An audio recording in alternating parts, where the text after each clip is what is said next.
is Kyle, and you are back watching Knockouts and Three Counts. And yeah, we're back here to take it a little bit old school and just shoot the shit on what's going on in the world of pro wrestling and MMA. And Corey is here with me once again. Corey, why don't you go ahead and throw your social media out for me real quick? As always, only Twitter. Fight fan from the 313. Let's get it. And making his debut to the show, we've got Chris James. How you doing, brother, man? Yo, I'm excited to be here, man. Just add me on Facebook, Chris James or James Christopher. I'll operate on both accounts, so just add me. I'm just excited to be here. All right. So, like I said, man, we're taking a little bit old school here today. We're going to be talking about all the things that are going on in the world of pro wrestling and MMA.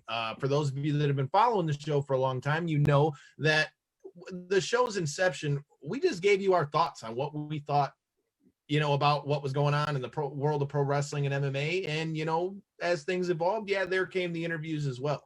So I figured we'd take it a little bit old school today. So, Chris, as you know, we've got Clash of Champions is coming up this Sunday. Tell me what your thoughts are on what we're seeing from all the different shows in WWE right now during the pandemic. I'm loving the Paul Heyman and Roman Reigns thing. First of all, that's one of the big major things I'm loving. I wasn't big on Roman Reigns, like, you know, I was one of the people that was booing every time I seen Roman Reigns, wanted them to do a heel turn. So when he came back at SummerSlam, I was just like, man, I couldn't even hate on it. I just had to cheer for it and everything. So I'm looking forward to him and Jey Uso. I liking how Roman treating him like a little brother. Like, okay, you might be, you know, you got this opportunity, but don't forget, man, you still the little cousin, you still the little brother and everything like that. And then a fun fact for y'all. Jey Uso is the first person to ever pin Roman Reigns since Roman Reigns hit the main roster. If you guys forgot about that, it was the Shield, and Jey Uso was the first person to ever pin Roman Reigns since Roman Reigns hit the main roster as well. So that's a hell of a fact, man. And I didn't even think about that. Plus, I mean, this is his first world title shot, ain't it? Yep. If I'm not mistaken, it should. If I'm not mistaken, it is. So. Like, they, you know, they doing everything because, in my opinion, not even SmackDown or Raw, just the whole WWE tag division is depleted. So they doing what they can with people like Big E. You know, they got Big E doing his own single thing and Jey Uso doing his own single thing now because, you know, Kofi and Xavier was injured. And I don't know what's going on with Jimmy. He could either be injured or battling a little DUI stuff. So it's just like, you don't know what's going on with Jimmy. So I kind of like what WWE doing with growing their tag teams, like not having them just floundering, even though the other tag team partners are just sitting on the sidelines. I kind of like what they're doing. I wish they would do something more regarding tag team division as to make some little makeshift tag teams. Because I kind of seen on Instagram, they kind of did that with Dominic and Humberto. And they actually had a match this past Raw, if I'm not mistaken, in a little triple threat. So I'm looking forward to see what they're gonna do with the tag division because I feel like that's depleted as well. So yeah. All right. So I took some notes ahead of time to kind of some things that stuck out to me. Okay, so the first thing here is anybody that's been watching wrestling for a little bit knows Retribution, right?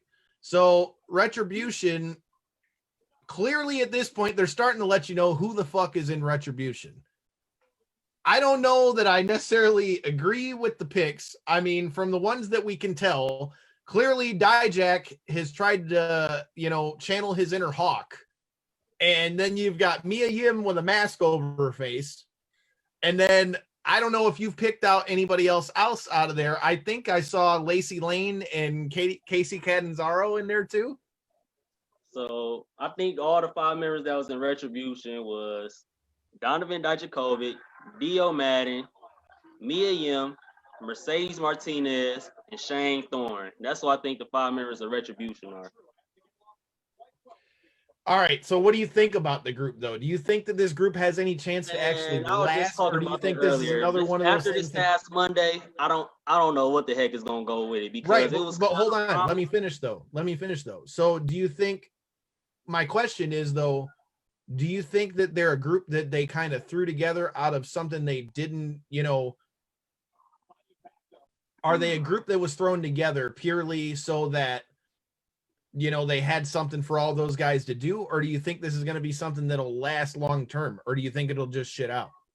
Man, I kind of think it's a little bit of both. I think they just spitballing at the board, just like, you know, what we gonna do. I kind of think it's a little bit of both. I kind of think they kind of had an idea what they wanted to do with Retribution, but then they just start doing their own little thing. Because like it kind of started out, in my opinion, it started as a good idea, but it just kind of got horrible over the weeks. And then this past Monday, after I heard the little nicknames and everything, I'm just like, I don't know what's going on. I don't know what's going on. So I think it's just a little bit of both. I think they had an idea, but they just like whatever. So, I mean, if you were going to pick a leader, right? So if you were going to pick a leader, I can't say that Dijak would be a bad choice. But at the same time, it's like, in a way, I feel like this is like a Nexus ripoff in a way. Like, I kind of feel like they put them together. They're supposed to be this big group that's gonna tear apart WWE. Well, the problem is that group had no, like, they still haven't really given a reason to why they were brought around, right? Right. That's my thing. Like, they was haven't trying really to give explanation yesterday. They was trying to give an explanation yesterday, but it just wasn't. It wasn't hitting. They haven't given a concrete enough an answer to really be able to be like, okay, this is what they're doing. And here's the thing: if Dijak is going to be the leader, okay, it's not like Dijak was like a bottom tier guy in NXT though. We're talking about a guy who went for the North American title, NXT title, tag team title. You know, it's not, you know, for a guy to be playing they're not giving you your chance role, which is essentially what Retribution's playing off of. Mm-hmm. How can you say you didn't get a chance, dog? You went for all the titles on your brand. Right. Yeah. And then I'm not even going to hold you up, Kyle. I don't even think Dijak is going to be the leader. I think, or at least the vocal leader. I think the vocal leader at least is going to be Mia Yim. Yeah. So I mean, I could see that, but I mean, how does that work though? Because then WWE. I'm hoping. I was about to say, I'm hoping, like, you know, they attacked Keith Lee a couple times. So, you know, the last time we seen Keith Lee and Mia Yim on NXT, they kind of actually alluded to them being in a relationship. So I feel like if they were smart enough, they could kind of like, you know, put something together between them and kind of have Keith Lee. So do you think Keith is going to be the secret leader? Is that what you're getting at here? I don't know. I'm not like, I'm at this point. I'm like, I feel like I like what I alluded to earlier when I said they just spitballing stuff. I'm just spitballing stuff at this point because like none of them is making sense at this point, because at first it was kind of making sense, but now after yesterday, it's not making no kind of sense at all to me. So okay. I was just kind of spitballing, trying to make some sense out of it, really. Okay, so we talked about Retribution. Mm-hmm. Let's talk about who's been their opposition in the Hurt business. First of all, what are your thoughts on Cedric Alexander joining the Hurt business? And can we both agree that, can WWE please get this guy a new fucking theme song? Like, you turned him heel, you put him in the Hurt business, right? Like, especially after he joined the Hurt business, he would have had a better theme song. And he's got MVP with him. MVP can rap. Why is MVP not making him a song? So I'm hoping that it's gonna come, especially since Roman Reigns, he's gonna have his new music and his new look this Clash of Champions. So I'm hoping that, you know, the same could be for Cedric Alexander in this upcoming weeks, because for sure it should be. Speaking about that, if I'm not mistaken, didn't they have Cedric Alexander lose last night when they could have had Shelton Benjamin take that pinfall, especially since Cedric Alexander just recently joined? Like, what was the point of having Cedric Alexander lose yesterday when you had Shelton Benjamin? They could have had him just take the pinfall. Well, right. And they're making this big deal about how now that he's in the Hurt business, he ain't losing no more. And exactly. He's not nobody's stepping stone. And then what do? You bring him out and he loses. So, even have him basically come out there and say, fuck them kids, and then he loses. Like, exactly, man. I'm not gonna doubt it, but I'm gonna still be hopeful. But yeah, it's just not looking good so far either, like I said regarding that. So I'm like, and then to be honest, I still think they're gonna add another member to the Hurt business, either Apollo or Ricochet. But I'm assuming Apollo, or I thought that was gonna be the first person that joined, not Cedric Alexander. So Yeah. All But right. other than that, her business. So we kind of got to see what's going to happen with that. Corey, I'm not trying to leave you hanging and all that stuff. You know, now that you've been getting to do all these wrestling interviews and things like that, man, I mean, I know you've been, you know, hearing a little bit more about this. So, I mean, with the interviews that we've done with like Miranda Gordy and all these kind of things, man, I mean, for someone who was out of wrestling for so long, I mean, where are you at now? Because this has got to be wrestling overload for you. That's the best way I could possibly describe it, is wrestling overload. I feel like my world is getting taken over by wrestling. But no, in all seriousness, like I've had conversations with you, you know, after the shows and in between shit, just playing on the Xbox even. I don't necessarily enjoy what's put on in the ring. I more so enjoy what they do as a character. And I can play along with some of the stories and stuff like that. But as I've gotten older, and especially because I'm so balls deep in UFC, it's kind of hard to, you know, see the real version and then still follow the wrestling version, you know? Like you were saying, the storylines, man, like they just don't compete with what they used to. I mean, I know you've tried to get me back into wrestling quite a few times, and I was the first couple times. I mean, I'm not going to lie, I was pretty objective to it. But then, you know, since we've been getting further into it, I mean, it's interesting. You know, like I said, I more prefer like the characters, the character driven side of it more so than what actually goes on inside the ring. I hear that. Well, Chris, obviously we can't talk about what's going on in pro wrestling right now without talking about one of the things that I would say would be one of the light spots for WWE, and that would be what we've seen so far with Dominic Mysterio. Okay, a lot of people have tried to shit on it, but I gotta say, for a kid who's never been on the big stage, the kid's delivered. Okay, his tag match that he had, Corey Free. So you don't know because obviously you didn't watch it, but for those of you who didn't get to catch Raw, yeah, there was a triple threat tag match. It was Dominic Mysterio and Humberto Carrillo against Seth Rollins and Buddy Murphy, and then their third opponent was Andrade and Angel Garza. Okay, so for starters, before we even get into this match, Chris, when is Buddy Murphy going to finally say, I had enough of you beating the shit out of me, bro, and tell Seth Rollins to kick rocks? Man, I don't know. Something might happen this at Clash of Champions, or I think before, because I don't know. I think if I'm not mistaken, is Survivor Series before. I mean, right after Clash of Champions. I think Survivor Series will be in November, so yeah. So I think it's either gonna be before Survivor Series or a little bit after. So it's for sure leading up to it. Like they alluded to it this past week with Alea, Mysterio, and Buddy Murphy. What they did that last week and then this week. So they kind of alluded to that. So I'm it's slowly burning, and I'm looking forward to that Seth Rollins and Murphy match for sure. Because if I'm not mistaken, I remember Roman Reigns. That's gonna be a hell of a match, bro. I remember Roman Reigns and Murphy match on SmackDown for free TV. That was a pay-per-view match. So in my opinion, I feel like shoot, you remember Dominic first match against Seth Rollins at SummerSlam. Seth Rollins made Dominic look good. So I mean, Murphy already delivers. So Seth Rollins and Murphy, they gonna tear the house down. But I'm liking how and at first I thought it was gonna, I thought, because Austin Theory back on NXT. So at first I thought it was going to be before, just to digress, for those of you who don't know, check out that link right there in the corner, past guests of the show. But that being said, thank God they put Austin Theory back on. Yeah, I feel like that was a good move. But yes, I felt like he never fit with Seth. I feel like they just kind of threw it there just because.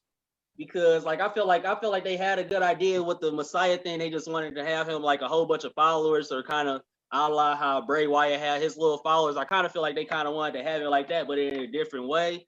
But it kind of didn't work out. So, now like Seth Rollins is just pretty much a false prophet. So I thought it was gonna lead to Dominic turning on Ray and him joining Seth Rollins, but Really? I just think, I thought it, or at least that's what I kind of hope for. But I'm just thinking it's just self as false prophet. He gonna lose, or he got his wins, he got his losses out the Mysterio feud. They both look good, both parties look good, and now it's gonna lead up to him and Murphy, which in the end he probably gonna end up being the winner of the feud, but Murphy might win the war, as in he gonna get over in that feud between him and Seth Rollins. So I'm looking forward to it, and like you said, when is it going to happen? If it's not going to happen at Clash of Champions, it's going to happen, in my opinion, the weeks before Survivor Series or after. I mean, dude, like, I gotta say, when they came out, Corey, I know you might remember this one, okay? So I don't know if you'll remember the storyline, but do you remember watching back in the day when they did the storyline between Ray versus Eddie, and they were trying to say Eddie might be Dominic's father? No, I do not. Okay, so basically back in 2005, bro, there was a whole thing between Rey Mysterio and Eddie Guerrero. Eddie Guerrero said that he was the father of Rey Mysterio, but because of his drug problems, he wanted Rey to be the father so that Rey could be, a more stable father figure, right? And then he came back and they had a whole ladder match about it. Well, last night they started picking on that, which for me, I gotta be honest with you, bro. Off rip, I was like, oh shit, this is what we're going back to? Like, we're really going to rehash the whole thing from 2005? Especially with the dead guy. I mean, that kind of makes it weird, right? Well, yeah. Right. And so here's the thing. And so I like that they tried to turn it and say, what if Aaliyah was the one that wasn't his kid? But, like, I don't know. I feel like if you were going to go that route, you should have just went the love triangle route and just that should have been it. Man, then look, I was 12 when the Eddie and Rey Mysterio thing happened, and I was just like, I didn't even like that back then. So, I mean, a lot of people probably look back dope, on it. Bro. The original one was dope. I don't think I wasn't that too fond of it back then when it first happened. I think a lot of people probably like it now for sure because Eddie passed and we all love Eddie. So I think a lot of people love it more because of that. But I wasn't really that fond of it at 12 years old, to be honest, bro. When I first saw it, I'm like, what the heck? What the heck is they doing? Because, like, I already knew Dominic was an Eddie kid for sure. I'm just like, what the heck are they doing? So I wasn't that fond of it, to be honest. So how do you think Dominic's done in the ring, though? I'm loving Dominic. Like you said, I'm upset that people kind of try to shit on him or everything, or just saying, no, he taking opportunities away from other people. I mean, somebody new. It's somebody new, and then like I said, everybody always, everybody always wants something new and want people new, and then when they give it to you, they got find some way to complain. Dominic doing good in my opinion. I mean, he's still green, of course, but shoot, man, he's doing a hell of a job. He's like 19 years old. I mean, right. Yeah, like he moving, like the way he's moving, because he's like, I don't know. I guess because I'm just comparing him to his father. But he, in my opinion, he probably like 6'2", 6'3", or something like that. He's easy 6'2", bro. So like the way he's moving too, well, it's just like, man, just for his like the Corey, he's doing the full on 619 like Rey Mysterio at 6'2". That's what I was gonna add. That was my question.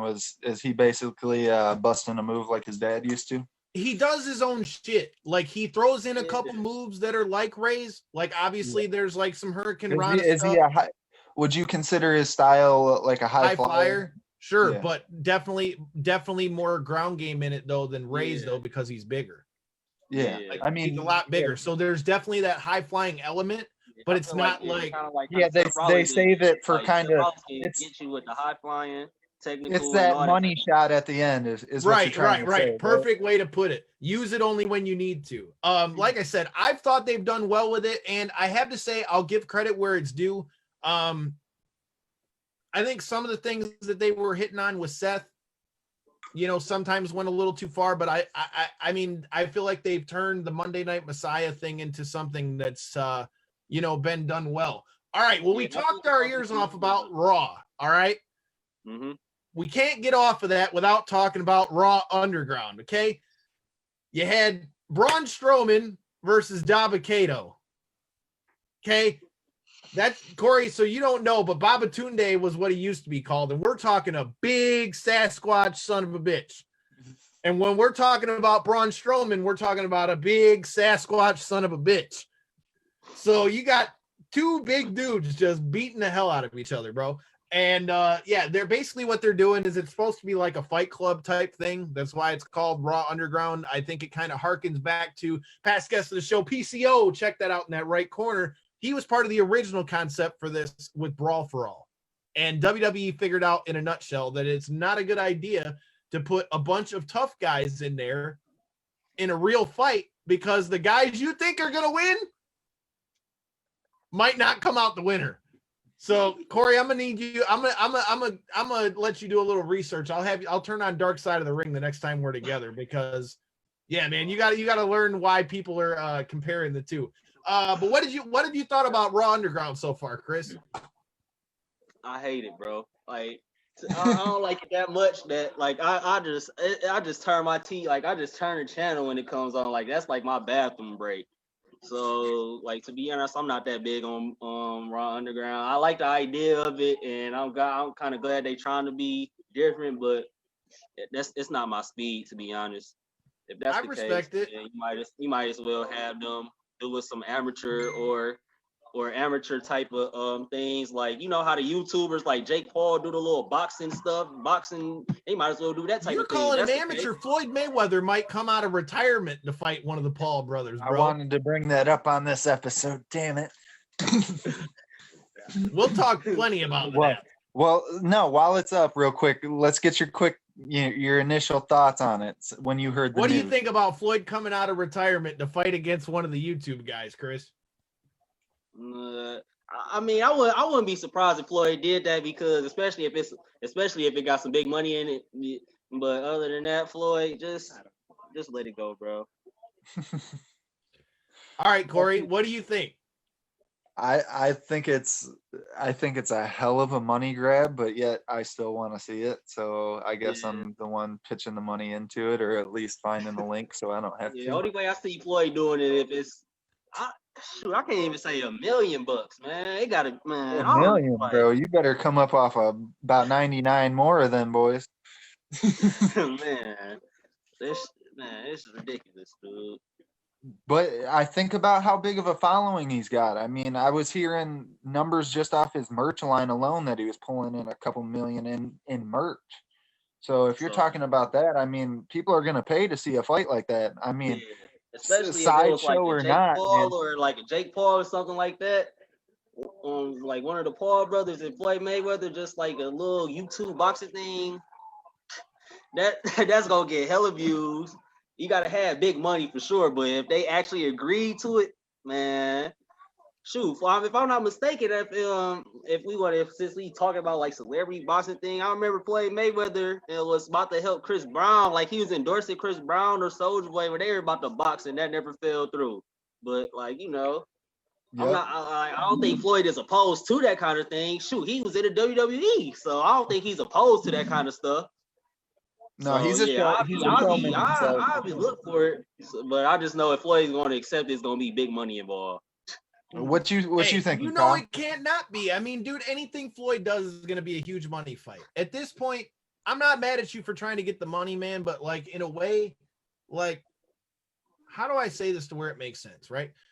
In a way, like, I get you're trying to get the money, but like, all I can think about is what if he comes out and does this shit, and eventually one of these times these guys catches him. Then what? Man, that's my only thing. He walks away with the bag, bro. He walks away with all this money, and I think. All right, so hear me out here. I think this is the best case scenario for somebody like Floyd, just because he doesn't want to be competitive, he doesn't want to hold belts, he doesn't want to be the real Floyd like he used to be. He wants to be a retired boxer that still gets paid pretty handsomely to go out there and fight some YouTubers and, you know, people like that, because he knows the bag's still out there, but he doesn't want to leave the money on the table because it's so easily available, but yet he doesn't want to be as deep in his boxing career as he once was. So I think this is kind of best case scenario for him. I mean, realistically. Look, it's interesting if nothing else, right? Like, if nothing else, it gives you something to talk about in the fight game. And something that I wouldn't have expected had you said, was he going to go fight one of the YouTube kids? I would have said, hell no, he won't go fight the YouTube kids. But now it's like, well, it is what it is. Yep. So, all right, Chris. So we talked about Raw. We talked about Floyd. Let's talk about the last little bit as it pertains to WWE. NXT is really trying to have to rebrand themselves with Keith Lee coming up to the main roster now. You got Karrion Kross, who I think was going to be their next guy, getting hurt now. They're really having to rebuild things. And obviously, if, like we said, with the stuff with Retribution, Dijak, Mia Yim, all those guys presumably are going to be on Raw now, Raw or SmackDown. So you're losing another good chunk of your NXT roster.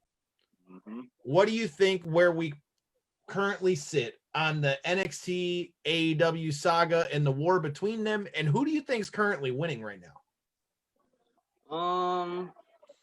I guess if, as much as I do not want to say it, I'm gonna say AEW probably winning the war right now, just because, like you said, NXT is trying to rebrand itself, and like I think NXT, in my opinion, I think the best thing that's going for NXT is their women's division. I think they have the best.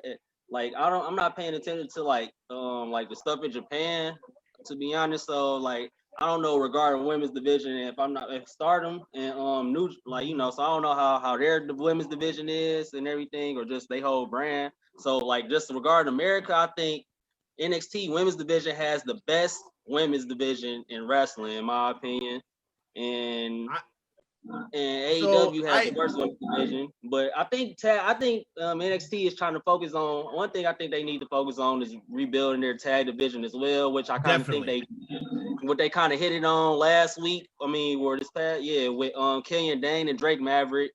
I don't know. I think they're gonna probably try to make Bobby Fish and Roderick Strong the main go-to tag team with Undisputed Era. Yeah, and It's just NXT is just going through that little transition. Riley's going to be out of UE. I don't think so. I'm hoping not. I just know I think his single run is coming. Don't get it twisted. The last few weeks, he's been alluding to it. But this COVID thing has kind of messed up NXT a lot, because Finn Balor actually was going to be fighting Walter. Like, he was going to have to be feuding Walter before the COVID thing hit. He's going to be feuding with Walter. And then, if I'm not mistaken, NXT UK is about to start back up within the next couple of weeks and everything too. No, they started this past week. Okay. So yeah, they got. Yeah, they're running out of. They're running out of the BT Sport TV studio right now. Okay, yeah, but yeah, dude, I mean, for the new title. I think NXT is in more of a rebuilding. I think AEW has been doing okay, but I would say AEW is getting to a point where they're realizing they got to know where to draw the line, because we watched All Out. Matt Sydal has done the shooting star press a million times, but oh my God, did that look bad? I thought this man broke his neck like Owen Hart. I really did. Matt Hardy bust his head open, and then they're trying to say he didn't get a concussion, but dude got up. Oh, and check out those new shirts. We told you they are in knockouts and 3 counts. Get you a shirt, shoot that DM. Anyway, dude was trying to do it and walking around like one of these and shit. Talking about, I don't got a concussion. You know what I mean? When the doctor runs out and grabs you like this and says, no, it's done. Dog, you got a concussion.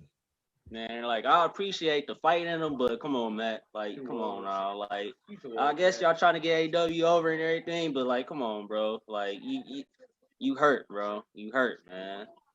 I'm with you. Like, if I'm not mistaken, shoot, if you're not in your early 40s, you 35 plus, bro. Like, come on now, man. Well, what do you think about the proposed 6-man? So now tomorrow night we're supposed to get this 6th man. It's supposed to be Darby Allin, John Moxley, and Will Hobbs versus the team of Team Taz with Brian Cage, who, wait a minute, there's an interview with that guy right there in that top right link. Check him out. Check out the link. Anyway, we just interviewed Brian Cage thanks to the fine people at Warrior Wrestling, and he will be teaming up with Absolute Ricky Starks. As who is their third is going to be who? If I'm Lance Hoyt. It's Lance Archer, right? It's Lance Archer. It's Lance Archer and Team Taz versus John Moxley, Darby Allin, and Will Hobbs. Okay, first of all, if you think that team with Lance Archer isn't gonna like implode, yeah, because they kind of had their little thing already, especially during, if I'm not mistaken, because I remember when I came to your house, I was like a little bit after the Battle Royal, but if I'm not mistaken, Lance Archer and Cage had their little clash in the Battle Royal, so I'm sure they're going to implode, but I feel like it's a good filler I feel like it's some good filler leading up to Lance Archer and John Moxley. But I know they even kind of hinted at it already, because like when they brought out Team Taz, you can see it in Lance Archer's face, bro. He's like turning around and that's why he said what he did. He goes, it doesn't matter. We might be teammates now, but okay, Brian Cage gets a title shot, he's going to die like the rest. So that they're not going to be, it's only a matter of time. Who do you think's going to win that match? I feel like they're going to have Moxley and company win, and I feel like it's going to give I think they're going to try to give Will Hobbs a little nice rub during the match as well. So, but okay, yeah, regarding AEW, I wanted to say one of my favorite things, side note, one of my favorite things going on in AEW, because like I say, I told you personally, I'm kind of highly critical, even though I love it, I'm highly critical of it. But one of my favorite things at AEW is the Dark Order. I like the Dark Order, what they're doing. At first I didn't like it, but it started out with Evil Uno and Stu Grayson. I'm like, what the heck going on? But as they build during the months and weeks and everything, I'm liking it. They introduced Brody Lee and everything. So I want to know what's next, and especially with this Colt Cabana thing, like we talked about at All I Don't Know. Hey, Colt Cabana, check out the link right there. Check out the interview. So I don't know if it's gonna lead up to Colt fighting Brody Lee for the title or Colt joining. But that's one of my favorite things going on. And then, like I said, I think MJF is going to be the next champion. And then MJF is a stud. Like Corey, you said you like characters. Another one of my favorites. Hold on one second. So Corey, you said you like characters. Yeah. Please go look at this guy. The fact that he hasn't gotten the hell beat out of him at a show yet, mind blows me. But that being said, another guy that we have an interview with right there in the link. Like I said, make sure you hit that subscribe button, because we've got all the interviews with the homies from AEW, including, like I said, Brian Cage. But I digress. Yeah, dude, it's interesting. AEW's got a lot of things going on. What did you think of the parking lot brawl match, Chris? Man, it was straight, but I don't understand how it got, like Dave Metzler or, Oh my God, let's talk about that. I don't know how he gave that match a 5-star match, especially. So that means that match was better than like Undertaker. And Hold on, I'll tell you. I got a list of the matches that he said that this was better than. Okay, so Corey, Dave Meltzer is notoriously known as like the #1 dirt sheet writer for wrestling. He has been for years. Like, he's universally hated by a lot of guys in the locker room, but a lot of guys will leak shit to that guy, right? So he's got this star system, right? He's got a star rating on how he judges matches. Now, I will preface this by saying I enjoyed that match. I thought it was a good match. It was a blow-off match. So I understood why you did a parking lot brawl. And the fact that they brought Trent's mom out in the minivan made it even better. So yeah, they literally brought this dude's mom out in part of the shit. So it was interesting. But I mean, the match was hard hitting, dude. I mean, there's blood on TV, which you don't see a ton. I mean, AEW's obviously been doing that more lately. I thought it was a good match. But they said, Corey, now listen to the names I'm about to tell you. So this guy said that this match is a better match than Undertaker versus Shawn Michaels, WrestleMania 25. which is widely considered the greatest WrestleMania match of all time. That's number one. What other matches do we got, Chris? Which other ones stood out to you that he said were better? Man, it's just so many. Shoot, I could just go off the top of my head, like just off the top of my head, like Johnny Gargano and Andrade at Takeover, like Adam Cole and Ricochet. Like, shoot, I say even if I'm not mistaken, I say the Young Bucks and Kenny Omega versus Adam Page is better than that. So just for him to like I thought it was wild too. I wanted to get your thoughts on that before we got off AEW. Like, so I just don't understand it. Before we switch over into the MMA things, I know before we got on the air, there was one more thing that really was sticking out to you with the wrestling game. Before we get into that, you mentioned who you think has the greatest tag team division in pro wrestling right now. So for me, I would say tag team wise, you may be right. If we're talking about the greatest women's division, though, it has to be Impact Wrestling. Shit, man, I kind of forgot about Impact Wrestling. You want to talk about a division that has legitimately good women's wrestlers. Probably got me on that one. You've got storylines that are actually made to mean something. They're not just looked at as women's matches. Like, Corey, they just did a 30-minute Iron Woman match for the women's title. So that shows you the light that they're giving on their women's division. Okay? Yeah, Garrett Hogan, Jordan Grace. I mean, they've literally got a group of killers. I mean, Jordan Grace just faced past guest of the show, Miranda Gordy. I mean, like I said, these guys are tangling it up. And the cool thing with Impact is they have the freedom to be able to wrestle other places too. So they're getting different looks from all over other places. I don't know how much you've seen of Impact lately, Chris, but I would say Impact is really starting to put their name in there with the best wrestling that's out right now. Okay. So yeah. I kind of, like I said, I forgot all about, like you did say Impact. I can't even lie. Say I did kind of forget about Impact. So I can't, like, now that I'm thinking about it, I can't put Impact up there like one or two. Impact, they got to be up there, even if you say they're not number one. Like, they, on the women's end, TNA even has always kind of had a good women's. Man, I said that, and I was saying that when I was younger, like middle school, like 8th, 9th grade. All right, Corey, wait a minute. Yeah. Here's where I can tag you back in. You did used to watch TNA with me, because I remember we found it on Fox Sports Detroit when we were at your house.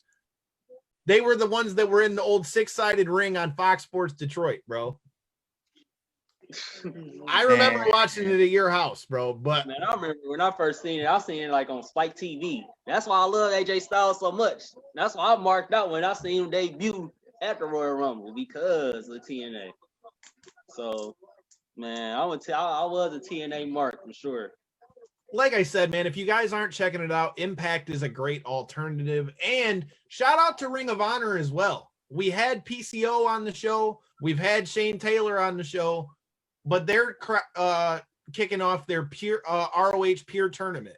You remember the Peer Championship, Chris? So the Peer Championship, you've had guys like CM Punk and Homicide and Seth Rollins and a lot of guys who have fought for that belt. Essentially what the Peer title is, Corey, for Ring of Honor, is the Peer title is, it's basically all based on technical wrestling. So in a normal wrestling match, you can grab the ropes, right? And it's a rope break. In these matches, you only have 3 rope breaks. If you use all 3 of those rope breaks, even if a guy gets you in a submission and you're under the ropes, it's still fair game because you've used your rope breaks. Another rule in this match, because it's based on just technical wrestling, you're only allowed 1 closed fist shot. So you can only punch the guy 1 time in the match. So you get 1 freebie. If you punch him again, the ref can disqualify you. You still have the 20 count out on the outside, but there's a lot of different rules. I like it. It makes for an interesting match. And as a fan of the technical wrestling style, man, I mean, I'm liking it. Mm-hmm. That is interesting. Like I said, Corey, I think that'd be something that's up your alley. And last thing I want to talk about before we get to SmackDown, it's been announced along with past guest of the show, Nolan Edwards, who will be doing his thing on the GCW Collective shows. Past guest of the show, the American Kaiju, Lindsay Snow, will be making her appearance back on Josh Barnett's Bloodsport that is going to be going down on Fight TV. Corey, I've told you about these before. I'm really looking forward to Josh Barnett's Bloodsport. Somebody's going to get muffed up. I'm really looking forward to this UFC pay-per-view. You boys are I am too. Your I am gums too. about this wrestling, but you're forgetting what we got going on this weekend, boys. I got you. But like I said, before we get out of here, man, shout out to Lindsay Snow. Do your thing in there along with Josh Barnett and Detroit's own Pinkies Up, bitches. Allison K, the AK, is coming for Bloodsport. I will be looking forward to that. Chris, I don't know if you've checked them out at all, but hey, I've been a big fan of it. If I'm not mistaken, John Moxley was supposed to be on it or something like that. Yeah, I don't know if he's still on it. But all right, Chris, I'll give you the floor. The last thing I want you to talk about as far as the wrestling end, you brought up, we were talking about beforehand, the Sasha Bailey thing, man. Who knows? Yeah. Where do you think we go from here? Because Sasha just got beat down again. Okay. One thing, before I get to the Sasha Bailey thing, one thing I want to say about AEW, another one of my favorites, I just want to say, shout out to my guy, Sammy Guevara. That's one of my, his little stuff. Another interview. I'm a huge Marcus Sammy, so I like Sammy a lot. But regarding I like Sammy too. Regarding Sasha and Bailey, in my opinion, like I said, I feel like they've been carrying WWE since the whole COVID pandemic. Them, like at least those two, they had to be up there with Randy Orton for sure. But Sasha and Bailey, they've been on Raw, SmackDown, they've been on NXT, been carrying it. And I think, what are you about to ask, Kyle? Well, what I was going to say is with that in the Roman thing with Paul Heyman, would you say SmackDown, would you say SmackDown's been a good show lately, or are you still having a hard time watching it? I have a hard time. Even before Roman came back, I still been watching SmackDown. Like I still haven't found a hard time to watch. Like SmackDown wasn't hard to watch. SmackDown's flowing for you. Yeah. So yeah, no matter what, because it's always something. It's always something there. Like whether it was the Bray Wyatt, Braun Strowman stuff, the Sasha and Bailey, it was always something there for me. Big E, Kofi, Cesaro, Nakamura. It's always been there. I've always been a SmackDown mark. So. Yeah, but SmackDown's been good, man. Between that and the triple threat that we've got going with AJ versus Jeff Hardy versus. Don't forget this, Kyle. SmackDown probably has the best WWE match of the best match in WWE this year, in Daniel Bryan versus AJ Styles on SmackDown. Yeah, you win. I got no argument. Yeah, so SmackDown been hitting for me, bro. It's just Raw. That's just I still want to see what's gonna happen with the Fiend. All right. We don't got time to dive into it, but the Fiend is definitely something that we're going to have to jump into. He got so many different storylines he can go through with the Roman, Alexa Bliss, so he don't even need a title, bro. He can do whatever. The Fiend is good for sure, as opposed to his old gimmick as Bray Wyatt. Fiend good. But regarding Sasha and Bailey, they've been carrying WWE. I think this gonna be a long running feud and probably gonna last until WrestleMania, probably even last until probably the Royal Rumble. But I think Sasha's gonna come out as the victor, and then after that, Sasha's going to carry the women's division as regarding the SmackDown side, and then this one she's going to finally have a first successful title defense, because ever since she hit the main roster, every time she won a title, she never successfully defended it. But I feel like after she beats Bailey for the title, which I think she will have successful and multiple title defenses. All right, we're talking title defenses. All right, we're talking title defenses. We got a pretty big fucking title defense this weekend, don't we, Corey? You've got Israel Adesanya and Paulo Costa. Now, first of all, what have you thought about all this stuff about, with the buildup? Do you think that Costa's really going to be able to, fuck Izzy up the way he's talking? Or do you think he's just talking to sell that fight and you think it'll be another run-through for Izzy? Well, okay, and I really hate to say this because he's truly one of my favorite fighters, and if he didn't charge $20 to ship a shirt from Australia, I would have already bought one. The only person I think he really dominated since he's won the belt is Whitaker. I think his last couple fights, I think Gaslam was a very tough fight for him. I think Yoel surprised the hell out of him. And I think Costa might surprise him even more.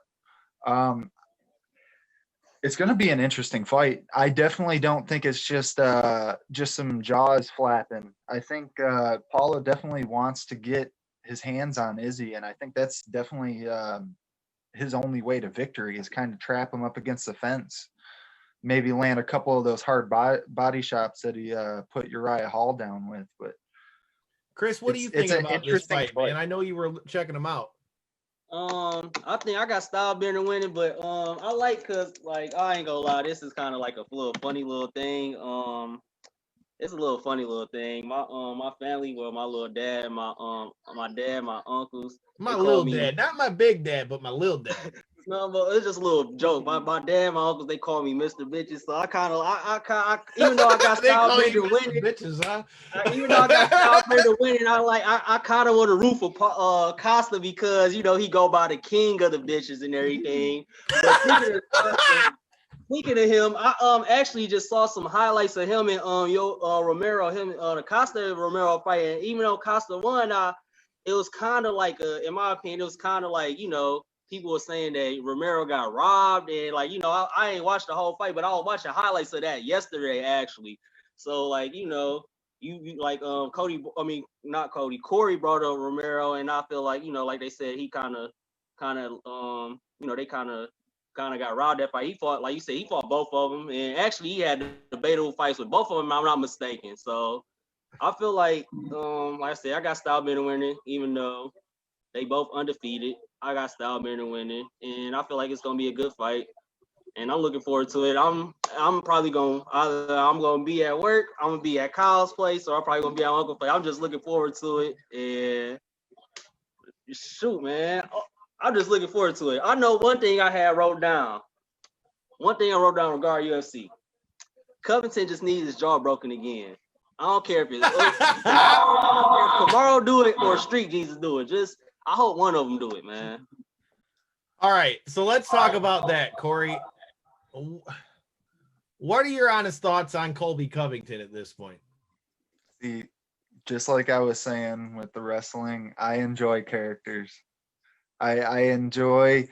But I don't enjoy him calling people that stand up for their thoughts domestic terrorists and shit like that. I don't agree with a lot of the shit he says, but the fact that he gets people watching whether they like him or hate him, and I think that's it's sports entertainment. You know, you got to also entertain, whether it be positive or negative. Eyeballs are eyeballs, and that's what drives the money flow. So I totally respect what you're saying. I understand you got to build a fight. I just feel like some of the things that Colby Covington says, like, let's just put it out there. I'm not even black. And what he said about the terrorist thing, about Tyron Woodley, I wanted to punch that guy in the face. But like you said, but you can't, because neither could Tyron in almost a 5-round fight.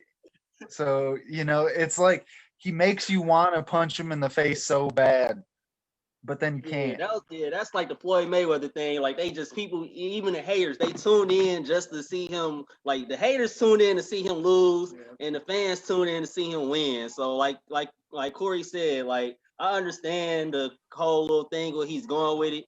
He's getting people riled up, but like I'll go back to Kyle saying he can go on a little bit too far in my opinion. But hey man, we like you entitled to your opinion, what you say, and we are entitled to how we feel. We might, you know, he can feel how he feel. I just don't like how he go about it. But at the end of the day, it's his character and that's his little gimmick, and he either gonna pay for it by getting his jaw broken, a la Kamaru Usman, or he's gonna, you know, go, you know, say what he said he gonna do. Right. Tyron Woodley, what he just did this past weekend. So another thing that we got to talk about, since you're talking about gimmicks. Okay, so since both of you guys will be able to chime in on this, Corey, since you were quiet for a lot of the wrestling stuff, I'll go to you first. there's been a lot of talk about a certain wrestling guy who now is a free agent. Brock Lesnar. Now there's been a lot of talk about him going to Bellator. When Tony Khan from AEW was asked, have you talked to Brock Lesnar? He was very quick to say, I can't comment at this time. We also know that Jake Hager, who formerly is known as Jack Swagger in the WWE, is also fighting for Bellator while wrestling for AEW. So, where does Mr. Lesnar end up next, Corey? I mean, if you're gonna fight again as a, how old is he? 44, 43, something He's in like his that? 40s. I don't know his actual age, but Well, either way, if he's gonna return to the cage, I guess Bellator is the only place in the United States that you can get a good amount of eyeballs and be on all that juice. So if I was him, I guess that's a good way to get the bag. I don't know what, I'm sure WWE wanted to keep him around, at least in some regard.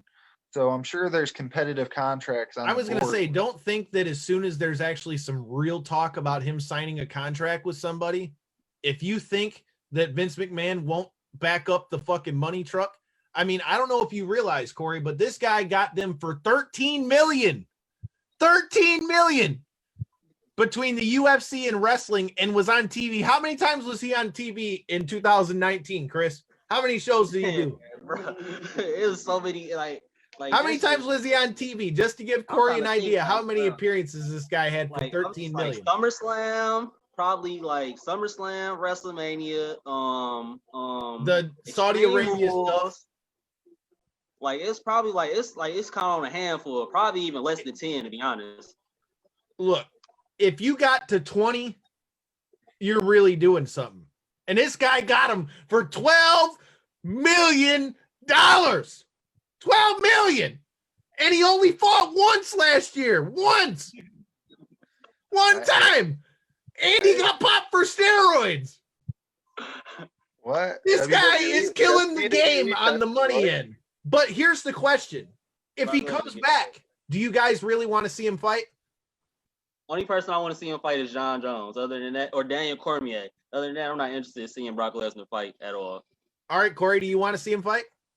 I'm of the complete opposite opinion. I don't see any chance that he gets back into the UFC, so those names aren't going to happen in my eyes. But somebody I could see him fighting, and what the kind of rumors have been around Bellator, because they have him signed, is Fedor. I guess that would be I heard that fight, right? I heard that fight, and in a way, I guess it makes sense because they're both older. But see, that's the problem with Bellator. And Corey, this is something that we've talked about a lot. Like, Bellator gets good names, but they always get guys towards the tail end of their career. Even if they do good when they first get in Bellator, like look at Roy Nelson.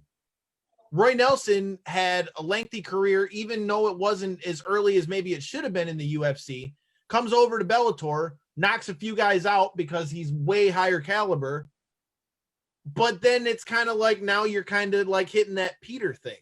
So I feel like even if you bring Brock Lesnar in, you can't really expect to get more than a few big marquee fights. They would get a couple cool matches out of him, but I don't see the.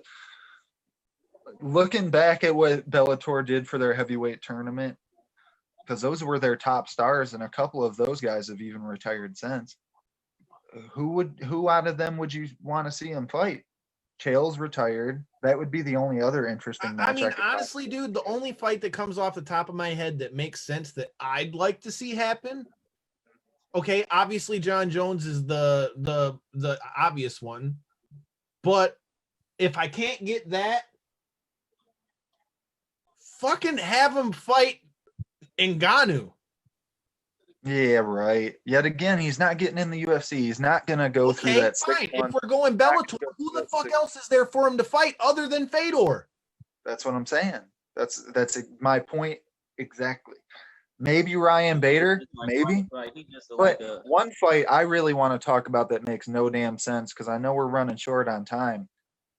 Michael Chandler making his move to the UFC, finally moving up to the three-letter acronym that everybody considers the best in MMA. Your thoughts on the fact that they not only brought him in, but then immediately have him as a backup for in case anything happens to Khabib and Gaethje? I think it's long overdue for him to come to the UFC. I've been a big fan of Michael Chandler for a while, and people can say, oh, he hasn't faced the competition because he hasn't been in the UFC. Michael Chandler has fought Eddie Alvarez multiple times, beat him too. Yep. He's fought Pitbull. He's fought who else has he fought? He had Pitbull, Ben Henderson, God, I'm drawing blank. We're running short on time. So anyways, the guy's fought everybody there is in Bellator. You can't hate on a guy for taking the money when how many guys we've seen leave UFC to go Bellator to make money. So I mean, if he was making more money, that kind of jumps back into what I was saying in his last fight when me and you were sitting back watching him versus Benson. What was left for him in Bellator? Even if they wanted, and that's why I'm saying like now's a good time for him to go. I think it's very interesting that they brought in somebody that hasn't even had a single fight in the promotion, and they're already willing to give him such a position. I don't think, even with everything that he's gotten accolades, and I completely agree he should be top 5 fight immediately. Top 5 and a title fight backup are two completely different things. I think even with somebody of his caliber, I think you need at least 2 wins in a division as stacked as 155 is. I can respect that. I can respect that, but I don't have a problem with them putting him up at the top because he's a top echelon guy. But as you said, man, we're getting towards the end of this. We're going to do our pick video, which you guys need to be paying attention to for UFC 253. But the last thing I want your opinion on, Corey, is do you think Cowboy retiring? You think it's time? Do you think it's not? I do not think it's time. I think he looked okay towards the end of the fight. More than okay. I think he looked pretty damn good towards the end of the fight, especially for dealing with the eye pokes and stuff that he did. I want to get your opinion on this, but I think we should come back to the picks video because I want make sure you check out the picks video. You'll get my whole thoughts on that. And until next time, I want your quick thoughts, not to interrupt your outro, but I want everybody's quick thoughts on the fact that does anybody even realize that the 205 belt's going on this weekend as well? Dude, I feel like nobody is talking about this fight at all. It's going to be a great fight, but I feel like Dominic Reyes still isn't getting his shine. I feel like he won't get his shine until he wins the title. I think the same thing's going to happen with Jan Blachowicz.